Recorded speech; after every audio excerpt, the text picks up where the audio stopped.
Hello, and welcome back to The Future Classroom, the podcast where we bridge the gap between technology and the human spirit.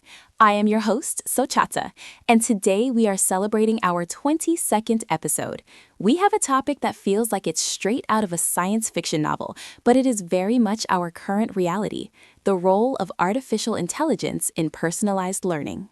It is a pleasure to be here, Sochata. Episode 22. Time certainly flies when we are discussing the evolution of education. It is an honor to dive into this with you today. I've been looking forward to this all week, Mr. Saruen. When we hear AI, many people think of robots or cold calculating algorithms, but in education, it feels a lot more intimate, like we are finally able to see the individual student in a crowded room. How do you define this shift? That is a beautiful way to put it, Sochata. For decades, our education system operated on an industrial model. One teacher, 30 students, one textbook, and one speed. If you were too fast, you were bored. If you were too slow, you were left behind. AI changes that by acting as a dynamic mirror for the student's own mind. A dynamic mirror? That's a powerful image. You mean the technology actually adapts to how the student thinks? Exactly. Imagine a software that notices a student is struggling with fractions. Instead of just marking the answer wrong and moving on, the AI analyzes the mistake. It asks, is it a conceptual error or a simple calculation slip? Then it adjusts the next lesson to specifically target that gap. It's like having a personal tutor for every single child in a classroom. Intrigued. I can only imagine how that would have changed my own experience with math. But Mr. Saruen, I have to ask the question that's on everyone's mind. Does this mean the teacher becomes obsolete? It's a scary thought for many educators. I understand that fear, but the reality is quite the opposite. AI doesn't replace the heart of a teacher. It frees it. Think of all the hours teachers spend grading repetitive worksheets or doing administrative data entry. AI takes that burden away. It provides the teacher with a dashboard that says, hey, Sochata's struggling with this specific concept, but she's excelling over here. The teacher can then step in with the empathy and human connection that no machine will ever possess. So it's more of a co-pilot situation. The teacher is the captain, and AI is the advanced navigation system. Precisely. A navigator that never gets tired and sees things the human eye might miss. It can even detect patterns in a student's engagement levels. If a student usually performs well at 9 a.m. but slumps at 2 p.m., the AI can suggest more interactive, high-energy activities for that afternoon slot. Curiously, that leads me to something I read recently about affective AI. Can these systems actually sense a student's emotions? Like, can they tell if a child is frustrated or bored? We are entering that territory. Using facial expression analysis and response latency, how long it takes a student to answer, AI can infer frustration. When the system senses that boiling point, it can automatically suggest a short break or switch to a completely different teaching style, perhaps moving from a text-based explanation to a video or a game. Sympathetically, that feels so compassionate in a strange way, to have a system recognize you're overwhelmed before you even have to say it. But Mr. Saruen, what about the digital divide?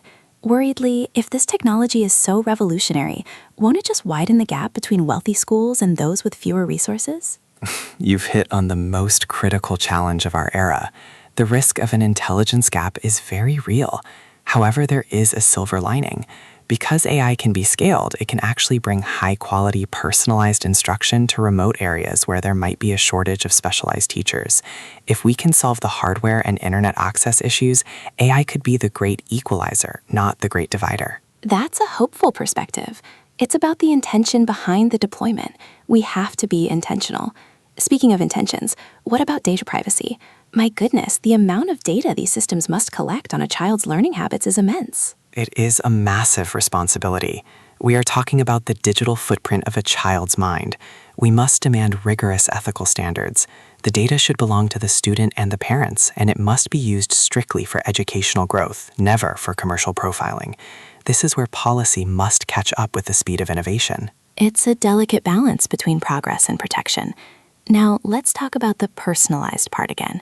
I've seen some apps that use AI to teach languages. I tried one last month, and it felt like it knew exactly when I was going to forget the word for library. That is spaced repetition combined with AI. It calculates the forgetting curve of the human brain. It knows precisely when a piece of information is about to slip from your short-term memory and brings it back right at that moment to solidify it into long-term memory. It's neurobiology meets computer science.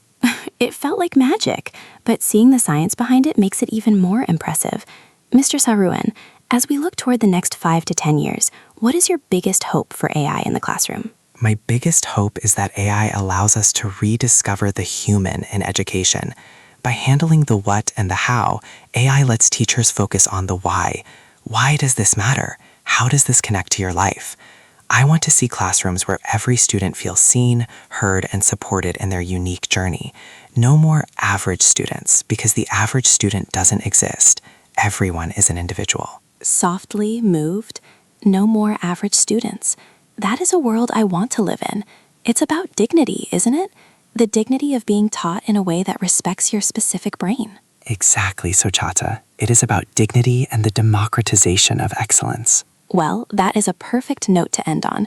Mr. Sarouen, thank you so much for sharing your expertise and your heart with us today. This has been an eye-opening conversation. Thank you for having me, Sochata. It's always a joy to discuss the future with someone so passionate. And thank you to all our listeners for joining us for episode 22. Whether you are a teacher, a parent, or a lifelong learner, remember, technology is just a tool, but when we use it with purpose, we can change the world. Don't forget to subscribe and join us next week as we dive into the ethics of virtual reality field trips. Until then, keep learning and stay curious.